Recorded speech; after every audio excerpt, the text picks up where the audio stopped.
नमस्कार, आप सभी का स्वागत हमारे चैनल पर।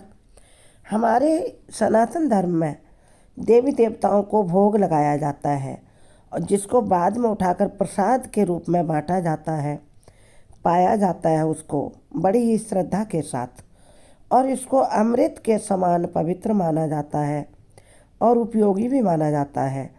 ऐसा कहते हैं कि इस प्रसाद को ग्रहण करने से मानव को ईश्वर का साक्षात आशीर्वाद मिलता है या देवी का साक्षात आशीर्वाद मिलता है। सभी देवी देवताओं की पूजा में हमारे यहाँ चढ़ाया गया भोग फिर वहाँ से हटाकर प्रसाद के रूप में बांटकर खाया जाता है।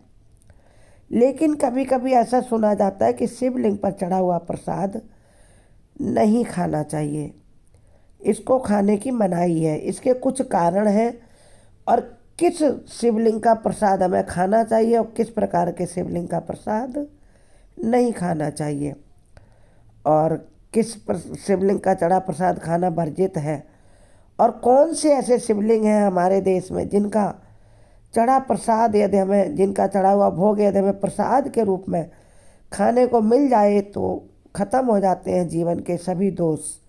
इतना अधिक महत्व है शिव के चढ़े हुए प्रसाद का। और प्रसाद चढ़ाने के कुछ नियम भी हम आपको बताएंगे, क्योंकि हम लोग सावन के महीने में भी पूजा करते हैं शिवलिंग की पूरे महीने, और प्रसाद भी उन पर भोग भी चढ़ाया जाता है, जिसके खाने में असमंजस रहता है कि इसको फिर प्रसाद के रूप में खाएं, प्राप्त करें या ना करें।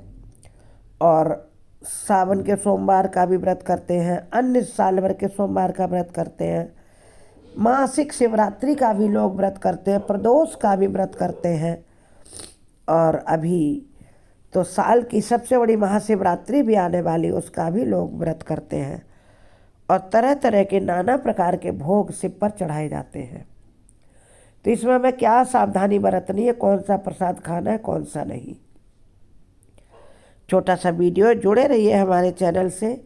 और एक प्रार्थना है आपसे कि महादेव के सभी भक्त महादेव के चरणों में लाइक सब्सक्राइब समर्पित करके हर हर महादेव जय माता पार्वती अवश्य लिखें।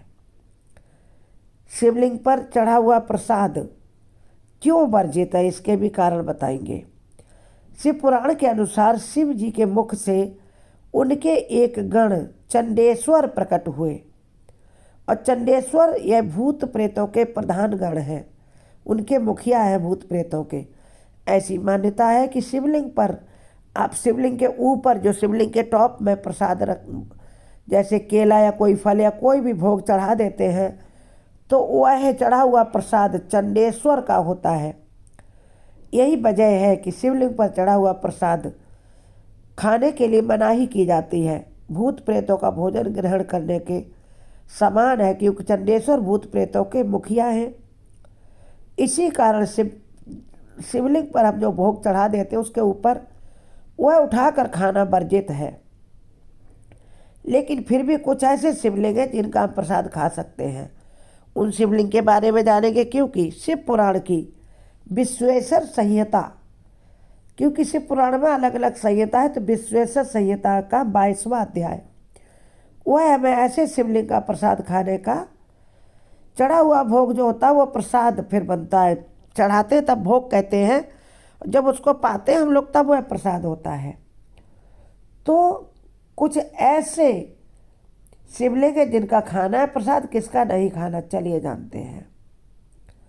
धर्म ग्रंथों के अनुसार यदि हम मिट्टी के पार्थिव शिवलिंग बनाते हैं, पत्थर के शिवलिंग हैं या चीनी मिट्टी से बने शिवलिंग पर हैं और हमने उनको अर्पित कर दिया शिवलिंग के ऊपर भोग, तो वह हमें प्रसाद नहीं खाना चाहिए। यह हिस्सा चंडेश्वर का होता है। और सोमवार पर के दिन जो लोग मिट्टी के पार्थिव शिवलिंग बनाकर पूजा करते हैं वह भी शिवलिंग पर चढ़ाए हुआ प्रसाद भूल कर भी न ग्रहण करें, उसको जल में प्रवाहित कर दें चंडेश्वर के नाम का। जब आप शिवलिंग प्रवाहित करेंगे पार्थिव शिवलिंग मिट्टी वाला, तभी प्रसाद भी प्रवाहित कर दें। लेकिन कुछ ऐसे शिवलिंग हैं जिनका प्रसाद खाने से हमारे जीवन के सभी दोष खत्म हो जाते हैं। वह कौन से शिवलिंग हैं और हम उनका कैसे उनका चढ़ा हुआ भोग प्रसाद रूप में पा सकते हैं। उससे पहले हम जानते हैं भगवान शिव को भोग चढ़ाने के नियम क्या क्या है। सबसे पहले नियम जान लीजिए, फिर किस शिवलिंग का प्रसाद हमारे जीवन की सभी समस्याओं को खत्म करता है, वह शिवलिंग कौन से है, कहाँ कहाँ है भारत में, उनके बारे में हम जानेंगे। तो चलिए जान लेते हैं। तो प्रसाद चढ़ाने के नियम, भगवान भोलेनाथ को हमेशा सात्विक चीज़ों का ही भोग लगाएं। उनको ऐसी चीज़ों का भी भोग लगता है जो सिर्फ शिव ही ग्रहण करते हुए प्रसाद भी हम लोग नहीं खा सकते हैं। जैसे शिव जी पर हम धतूरे का भोग चढ़ाते हैं, भगवान को बहुत पसंद है धतूरा, और हम उनको कनेर के फल भी चढ़ाते हुए भी उनको बहुत पसंद है, और कई ऐसी चीज़ें जो उन्हें चढ़ाते हैं जिनको हम लोग नहीं खा सकते हैं, क्योंकि ये भगवान शिव का बड़ी ही पसंदीदा भोग है। लेकिन यदि हम उन्हें सात्विक चीज़ों का प्रसाद चढ़ाते हैं तो उस प्रसाद को आप डायरेक्ट शिवलिंग के ऊपर न रखें।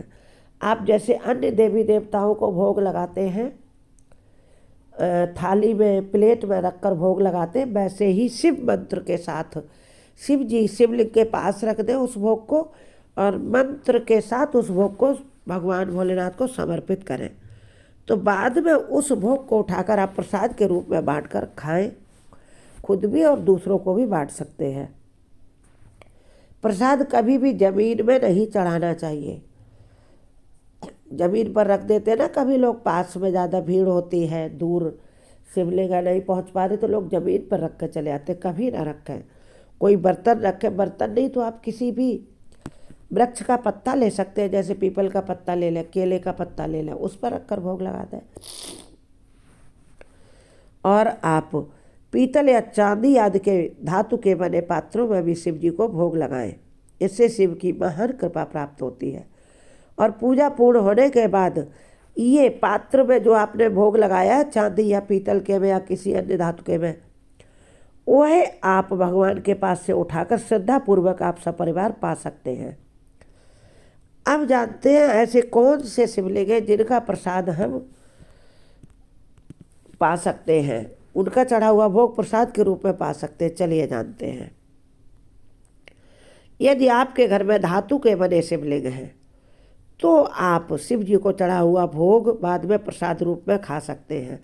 जैसे चांदी के शिवलिंग हैं या पीतल के शिवलिंग हैं, उनकी पूजा में चढ़ाया गया भोग प्रसाद रूप में शिव का अंश, शिव की कृपा मानकर पाया जाता है। ऐसा शिव पुराण की विश्वेश्वर संहिता में 22वें अध्याय में लिखा गया है। आप पारद का शिवलिंग है, उस पर चढ़ाया हुआ भोग प्रसाद रूप में खा सकते हैं। इससे जो हम प्रसाद लेंगे भगवान का भोग चढ़ा हुआ, उससे हमारे जीवन के सभी पाप नष्ट हो जाएंगे।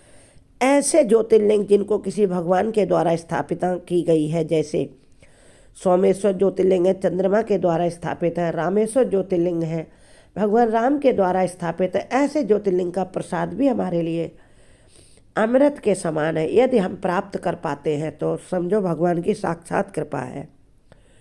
और पारद शिवलिंग का प्रसाद, उनका पारद शिवलिंग के ऊपर चढ़ा हुआ भोग प्रसाद रूप में हम पा सकते हैं, घर भी ले जा सकते हैं, कोई दोष नहीं लगता। इस प्रकार यदि किसी की शिव को चढ़े हुए भोग को प्रसाद रूप में पाने की नहीं होती है तो आप मानिए कि शिव की कृपा उस पर नहीं पहुँचेगी। भगवान शिव उसे अपनी कृपा से वंचित रखना चाहते हैं। तो ध्यान से ऐसे शिवलिंग का प्रसाद आप पा सकते हैं जो जो इसमें बताए गए हैं। और बर्तन में रख कर यदि आप भोग चढ़ाते हैं शिवलिंग को मंत्र के साथ शिव के लिए, उसको आप बाद में प्रसाद रूप में स्वयं पा सकते हैं, बांट कर खा सकते हैं। लेकिन जो जो शिवलिंग बताए गए उनका प्रसाद पारस शिवलिंग है, भगवान के द्वारा स्थापित शिवलिंग, इनका प्रसाद पाइए। पार्थिव शिवलिंग पर चढ़ाया हुआ प्रसाद पानी में प्रवाहित कर दीजिए चंडेश्वर जी के लिए, इससे चंडेश्वर की कृपा प्राप्त होगी। हर हर महादेव कमेंट बॉक्स में ज़रूर लिखें। वीडियो